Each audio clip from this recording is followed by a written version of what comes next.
Torej, postali ste najboljši raznašalec večera. Kakšni so občutki? Dobre, občutki so dobre, ja. Kar neko tremo imam, res.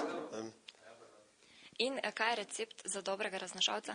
Ja, da si ful komunikativen, ne, pa da znaš ljudem predstaviti, ne. To je najbolj pomembno, ne, pa pravi pristop, ne. Brez nekega vsiljevanja, to je tisto glavno, ne.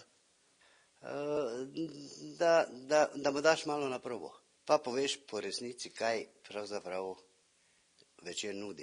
Biti moš prijazen, pa komentrini, pa moš res se zaznati, ne, kak je gospod rekel, ne, pred mene. Moš se znati povedati, predstaviti, da je res, da pridobiš tisto večer, ne, naročnike pa vse. Torej, zakaj se podjetje Večer odločilo za to akcijo? Letos smo prvič v akcijo zbiranja novih naročnikov, ki jo vodimo kontinuirano že vsa leta, vključili tudi naše raznašalce.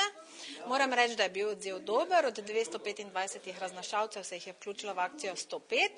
Danes najuspešnejše gostimo tukaj v naši hiši, zato ker smo se odločili, da jih bomo posebej nagradili. Vsi raznašalci so pridobili skoraj 200 naročnikov, najuspešnejši gospod Branko Kmetič, ki smo ga danes obdarili tudi s tem mopedom, pa kar 43.